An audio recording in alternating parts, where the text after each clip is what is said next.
Hello, ladies and gentlemen. Welcome to Calls. This is the 2024 Worldwide Technologies Data Dive show.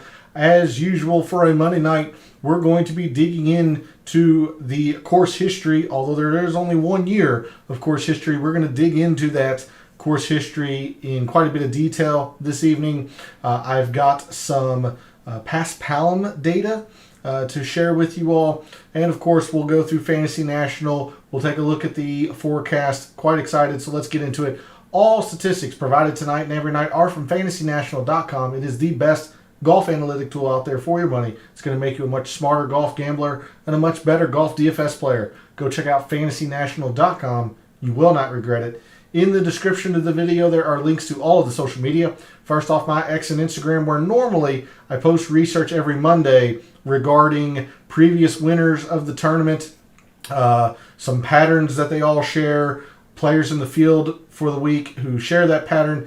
Didn't do that for the Worldwide Technology since there is only 1 year of data. But normally, if you want to see the weekly research that I do on the PGA Tour, give me a follow at your preferred social media site. X is also where I place my weekly betting cards and top player usage in the DFS contest I play. That comes out every Wednesday evening after calls and the DFS Tactics show. So if you want to see those pieces of content, give me a follow over at X. Lastly, for social media, Gabe's handle's in the description. Writes a great article called The Fringe. He continues to update you with his own version of research throughout the week.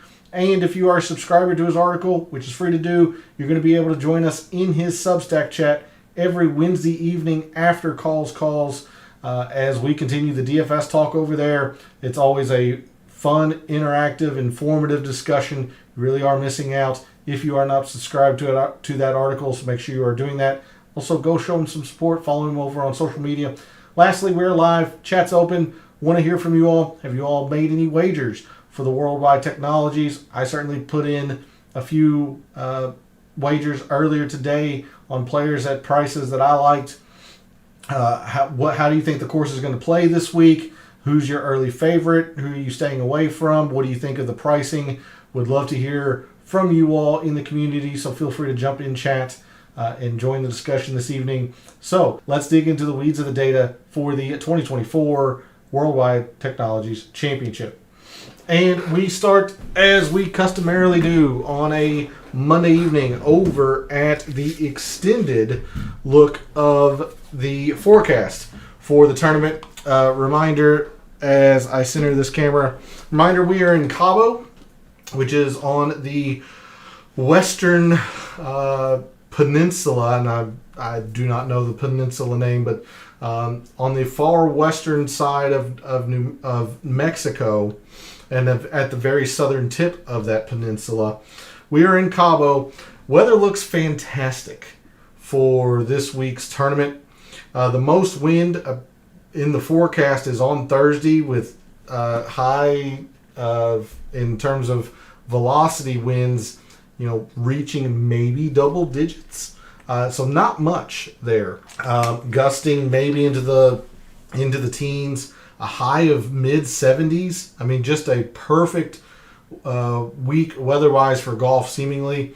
Friday, very little. Looks like we might get some wind pickup in the afternoon. So, of course, Wednesday evening, we will take a really deep dive into this, figure out if a wave advantage starts to form too early in the week to be thinking that. In my opinion, I don't see one as of right now. And then Saturday and Sunday, just beautiful highs in the mid-70s. No precipitation in the forecast. Just looks like a perfect week for golf, which is going to contribute even more so to how El Cardinal played last year, which, as a reminder, played very, very easy. Didn't have any wind measurements from last year, at least not listed in Fantasy National, but I would suspect that without the wind, this is going to play very, very, very easy. So we'll move to Fantasy National, the players in the field this week, and something that I feel pretty comfortable doing for the last 3 tournaments now that I've spent a little bit of time in Fantasy National earlier today. You see this time frame of last 2 months. This is the fall portion. So this goes back to the Pro Core, and that is it. That's why you see Grazerman with only 4 rounds, as he played the Zozo, and that was it. You see as many as 20 rounds from Doug Gim, because he's played in every single fall event. So I felt comfortable looking at some just fall statistics. Not sure if I'm going to include this specific subset of data in the mixed condition model, but I thought it'd be a good way to start this evening, showing who has played the best in the fall. So that way we're not going all the way back to, say, maybe May or June on some of these things. So in the fall portion of the schedule, from the most recent Pro Core, from Patton Kizzaire's win forward, your top players performance-wise in the field this week: Lucas Glover, Matty Schmid, Patton Kizzaire, Grayson Sigg, Doug Gim, JJ Spawn, Joe Highsmith, Harry Hall, Max Grazerman, and Bo Hostler. Do note that you do have a few players that have not played, most notably being Cam Young. Has not played in the fall, so of course he won't have any data to go on. The Monday qualifiers have been loaded in. I know Ryan Gerard, Dylan Brack are 2 of the 4. And of course, if the same as last night, if you see a player with a star, that signifies that they have either decided to withdraw, which is J.B. Holmes, or more common than not, they are an alternate and waiting to get into the field if somebody withdraws late. So a few players with no rounds, but at least in terms of the 2024 FedEx Fall, these are your top performers in regards to total performance. Because I want to take a look at a couple of different things, we're going to look at all 4 strokes gained categories with this filter, and that's probably the only time I'm going to use that filter tonight, this 2 months filter, because I'm really all in on this easy relative to par filter for what we're going to be looking at.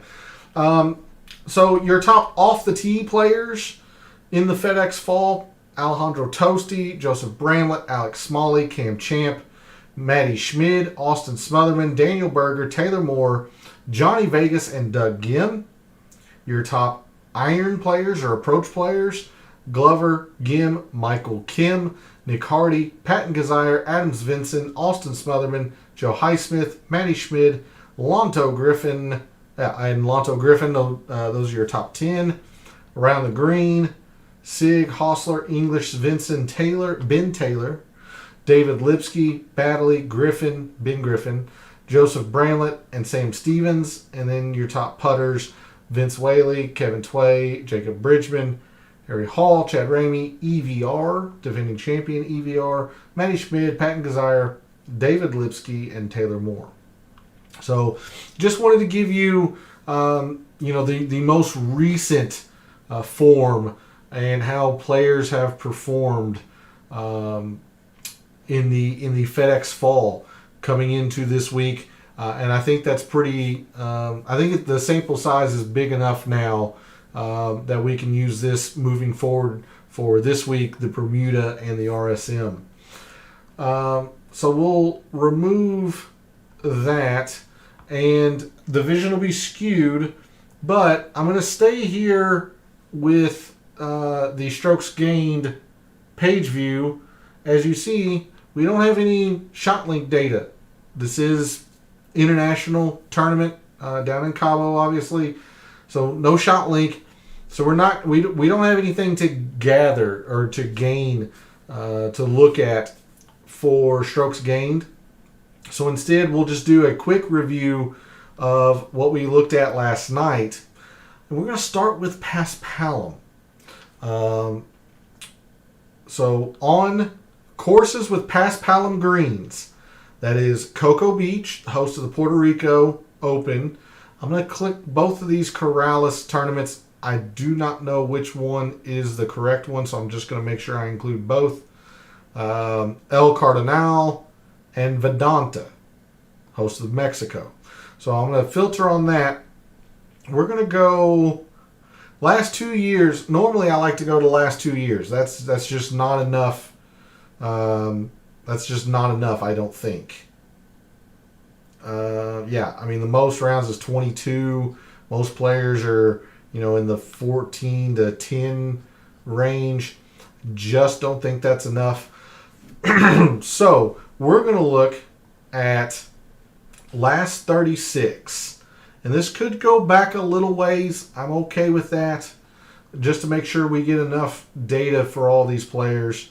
Like, this is going back to 2019. It's a little bit too far for me in my liking, but it's an inexact science when we're dealing with Paspalum. So we're just going to have to make do. So, in the last 36 rounds on courses with Paspalum, that's, again, Cocoa Beach, Corrales, El Cardinal, and Vedanta. Your top performers on courses with Paspalum greens have been Brandon Wu, Alex Smalley, Nate Lashley, Patrick Rogers, Nico Echevarria, Cam Champ, Harry Hall, Kelly Kraft, Eric Van Rooyen, and Justin Lauer. Make sure you stick around and stay tuned for the end of the show, as I'll really, really dig into a lot of this Paspalum data, what we are able to gather, or at least performance at these various courses, Puerto Rico, Corrales, and Mexico Open. So there's your top performance on Paspalum courses, the last 36 rounds. I mentioned this last night. I'll re-emphasize it tonight. Any putting that we get on Paspalum greens is all from Vedanta in the last 3 years, from the Mexico Open. El Cardinal didn't have any putting. Corrales doesn't have any putting. Data, Cocoa Beach doesn't have any putting. So if a player has played the Mexico Open at Vedanta, here are your top putters: Brandon Wu, Ben Taylor, Cameron Champ, Aaron Baddeley, Martin Traynor, Kelly Kraft, Mav McNeely, James Hahn, Wilson Furr, and Ben Griffin. Oh, sorry. Needed to skip James Hahn. So Wilson Furr, Ben Griffin, and Patrick Rogers, Henrik Norlander, and Trace Crow. Yeah, I think that's going to do it for the Paspalum. So we'll remove that. Now we'll get into the last 2 years or 36 rounds. We're definitely going to look at easy relative to par, as I do think this is going to be extremely easy. So your top performers when rounds have been easy relative to par the last 36 rounds: Harry Hall, Doug Gim, Hayden Springer, Ben Griffin, JJ Spawn, Patrick Rogers, Lucas Glover, Rico Hoey, Bo Hostler, and Michael Kim. I don't suppose there's a harm in looking at long courses. This is right at 7,450 yards, so it is classified as a long course per Fantasy National. I'm just much more inclined to use the easy relative to par filter. But on long courses, your top performers have been Sam Stevens, Michael Kim, Nico Echevarria, Nate Lashley, Kevin Tway, Doug Gim, Matt Kuchar, Aaron Baddeley, Hayden Springer, Eric Barnes, and Rafael Campos. Alrighty. Well, I showed you the off the tee approach around the green putting. Yeah, I suppose that'll be fine for the strokes gained. So let's go to fairways and greens, and this is where we're going to start digging into more of the detailed data surrounding El Cardinal. So obviously no strokes gained here. We take a look at distance and greens, and one of the big reasons why I kept mentioning last night that I just don't think off the tee is going to be a big deal. Take a look at this driving distance. It was a negative factor for the players who finished in the top 30 last year, meaning on average, players were negative in relation to the field in distance. Now you have your outliers, Batia, Ludwig Aubert, both of them finished top 10, but think about your top 5. Your winner EVR is not a bomber. Camilo Villegas is not a bomber. He's not long at all. Kuchar's not long. Ryan Palmer not long. So distance wasn't mandatory in the slightest, and fairways honestly weren't all that important either. If we take a look at full field course averages against the others, you see distance. I mean, it's 120%, but even fairways, again, makes a lot of sense because these fairways are so wide. Professionals are just going to hit these fairways. They just simply are. In fact, all of the metrics in the driving and greens page view, greens, distance, fairways, good drives, they were all negative. So it really wasn't a whole lot to be gained in this page view. Greens really isn't something that we really want to focus on because these greens are massive, 8,300 square feet on average. So it's not enough for a player to hit the green in regulation. They're going to have to, have some proximity here. Good drives gained isn't something we're going to be looking at because there's no rough. I mean, literally no rough on the course. It's fairway, and the fairway runs straight to the native jungle and scrubland and whatnot. So fairway is not an issue or not something to look at. Good drives, distance. So there isn't really anything on this page view that I am inclined to want to look at. So we'll move to scoring. And with this being a birdie fest, pretty easy and common sense to think you want to look at the birdies gained. In fact, if we look at last year, just 1 year data, but more eagles and more birdies than the full field average course on the PGA Tour. So we're going to be looking at birdies are better gained. We might take a look at eagles, although I can guarantee you they will not be in the final mixed condition model come Wednesday night. We might look at eagles a little bit since 3 of the 4 par 5s yield an eagle at a decent rate, and there is a shorter par 4 that yielded a 1.5% eagle rate, so it seemed drivable. So we might look at eagles as well.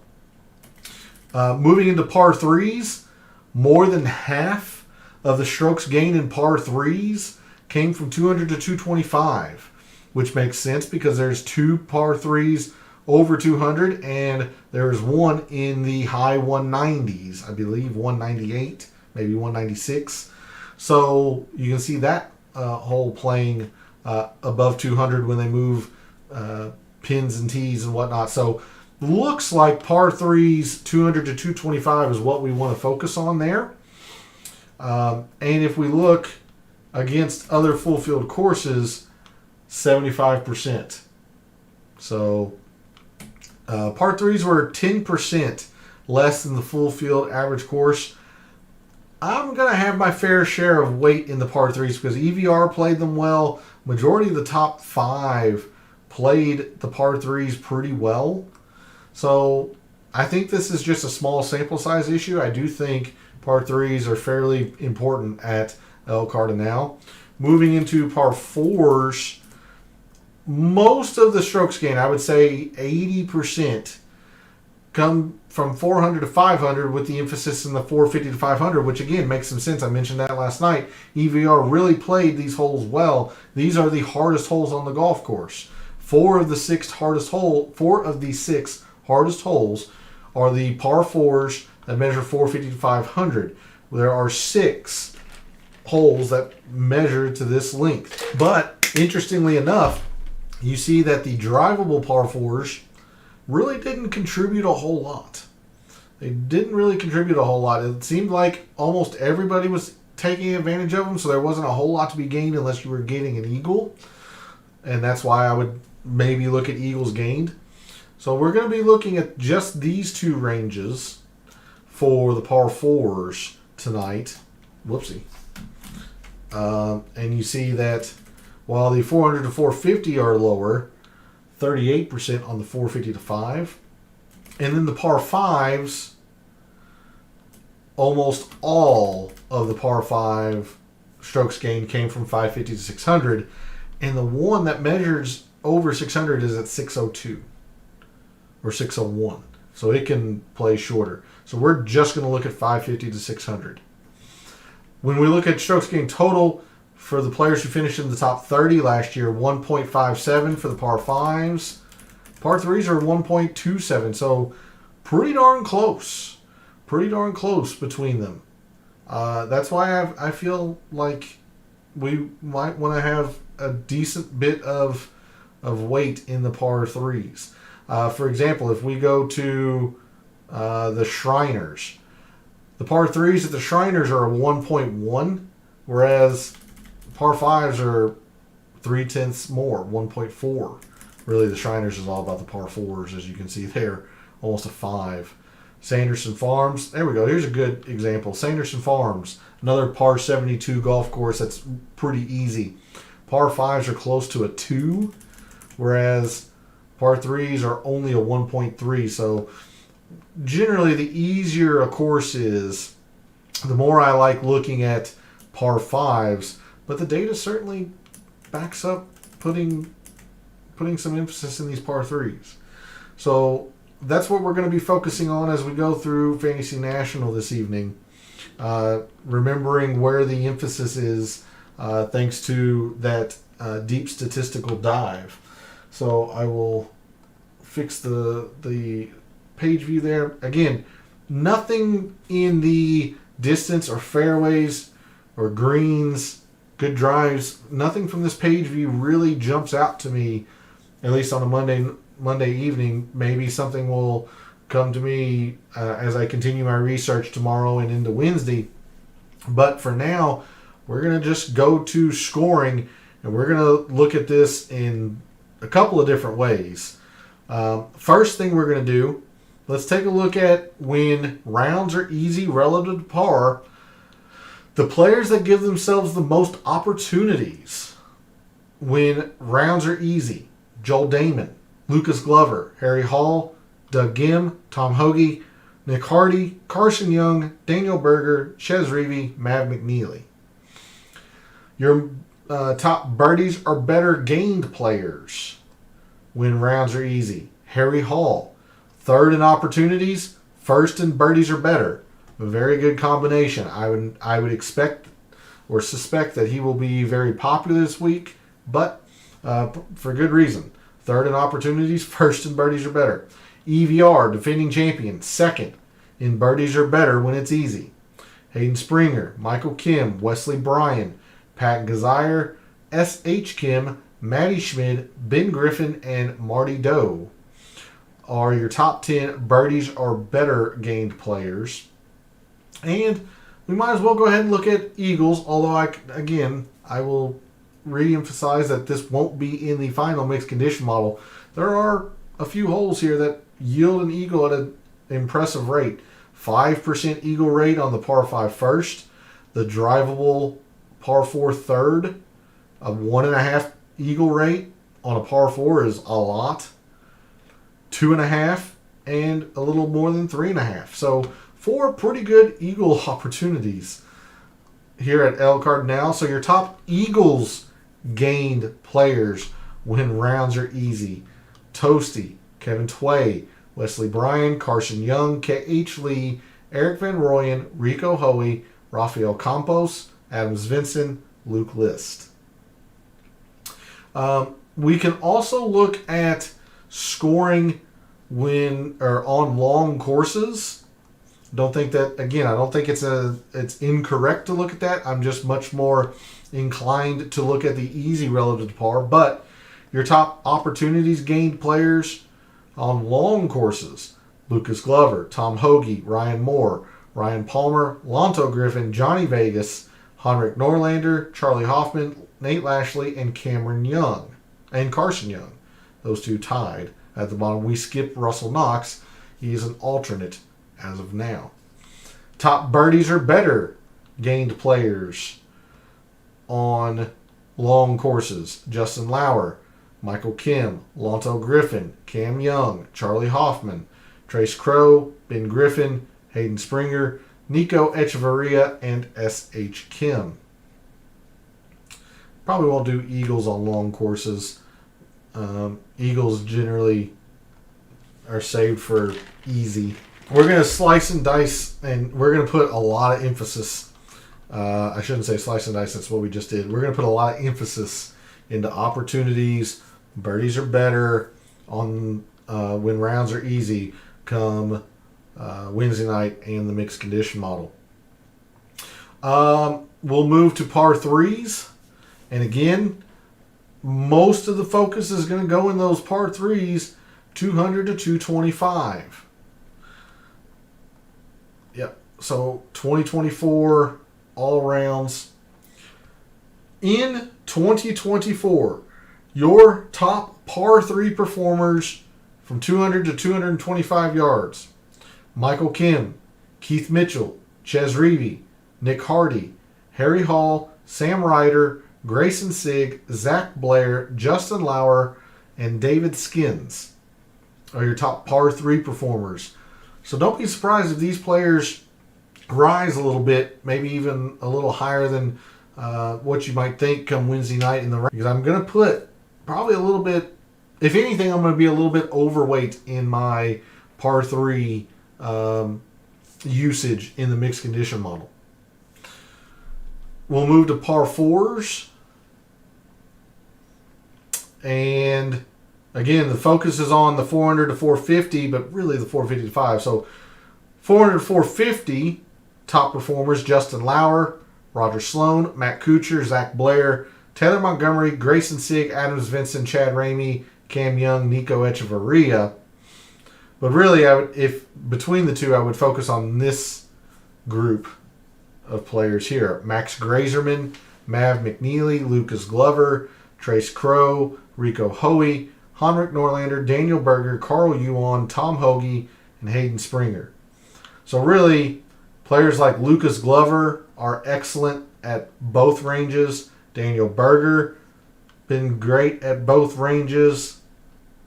Probably an honorable mention here to Ryan Moore, JJ Spawn, Ben Griffin, Cam Young, Matt Kuchar. Chandler Phillips is top 25 in both. Carson Young, Chad Ramey, Alex Smalley, honorable mentions. So there's a few players there that have been good to great, maybe even excellent, at both of the ranges that matter the most here at El Cardinal. And then lastly, par 5 scoring, all in the 550 to 600.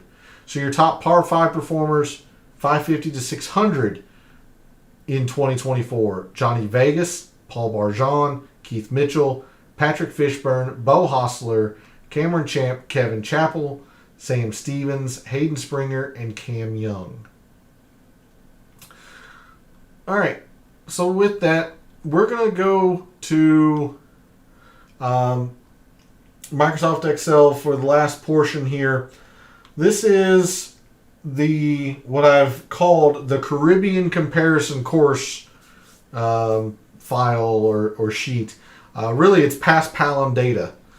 And it's not necessarily putting on PassPalom, but it's to show who has played well on these courses with PassPalom in these Caribbean-style events. Again, the Corrales, the Mexico Open, Vedanta, Puerto Rico, Cocoa Beach, and then, of course, what they did last year if they played the Worldwide Technologies. This is sorted alphabetically, so don't go crazy here with Aaron Baddeley. Although, you see, he's played these Caribbean-style events pretty darn well. 2 for 2 at Corrales, 2 for 3 at Mexico, 3 for 3 at Puerto Rico.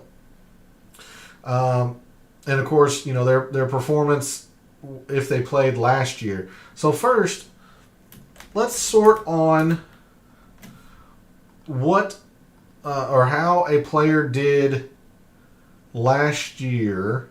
So that would be column D at the Worldwide Technology. So you see EVR. Let's see how much of an outlier that might have been. You see Corrales. He hasn't been necessarily all that great. Only 1 for 3. Average finish is 74th. At Mexico, at Vedanta, however, he's 2 for 2 with an average finish of 21st. That's pretty strong.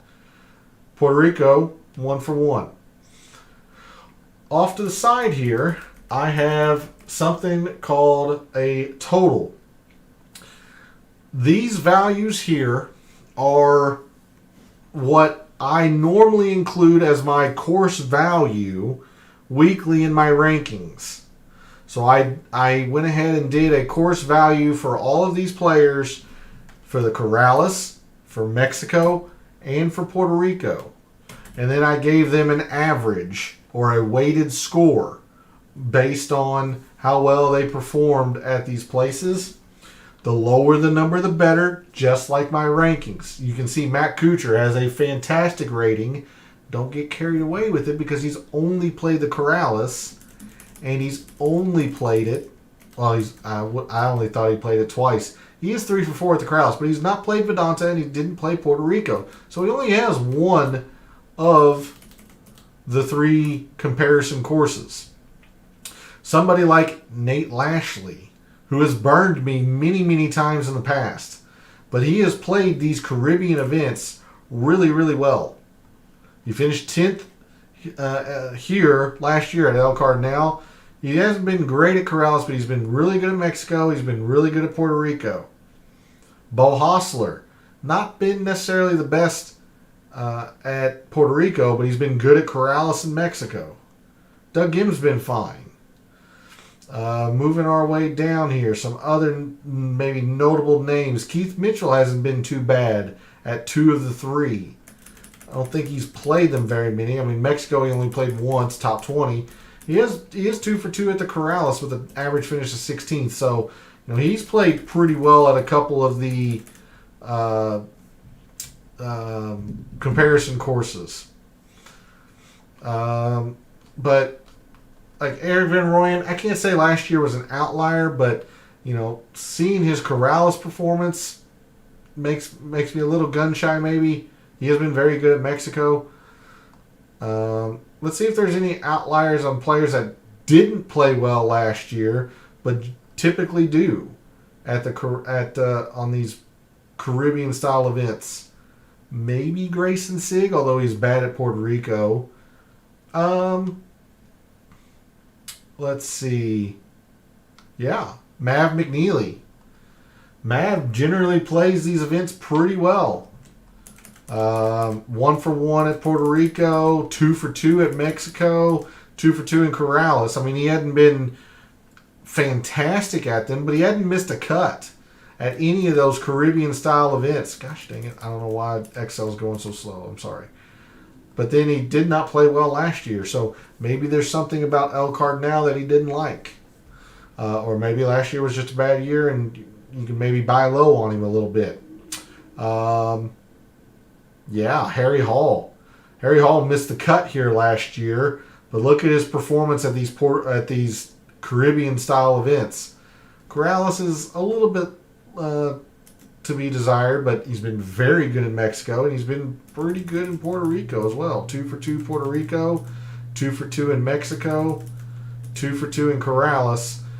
One of these is a top 5. The other one, he made the cut and then kind of fell apart on the weekend. I would have to think Harry Hall is going to be pretty popular, but last year and El Cardinal seems perhaps like a bit of an aberration. He's been pretty good at these Caribbean events. So there's a look at a few of those players. Now we'll go ahead and sort on the total that I was just showing you and see who's been the best at these comparison places. So again, Tom Hoge looks like he's been very good. Don't get carried away. He has not played Mexico. He's not played Puerto Rico. And he only played the Corrales once. So don't get carried away with that. Kuchar, much the same, although he's at least played Corrales really well. And he was a runner-up here last year. So I would be much more willing to invest in in Kuchar's numbers here than I would in Tom Hoagie's. Statistical significance, I guess, is what I'm trying to say. Mitchell, Griffin's been good. Shazreevi's been okay in these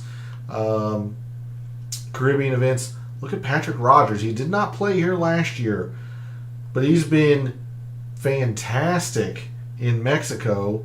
He's been solid at Corrales in Puerto Rico. Aaron Baddeley we talked about. Nate Lashley we talked about. Harry Hall we talked about. He was bad last year, but he generally plays these Caribbean events fairly well. Joseph Bramlett generally plays these Caribbean events well. Brandon Wu. Doug Gim, to a little bit lesser of an extent because he's not been the best at Corrales, but he was very good here last year. There's Adrian Royan again. Hostler. Maybe at the other end of the spectrum, players who have not played well at some of these places. Cam Young has not played any of the comparison courses, but he finished 54th here last year. Zach Blair has really struggled in these Caribbean events. Really bad at Corrales, bad at Puerto Rico, missed the cut here last year. Justin Suh, interesting case study. He was top 5 last year, but he's generally been pretty bad in the Caribbean. Taylor Moore's not been good in the Caribbean.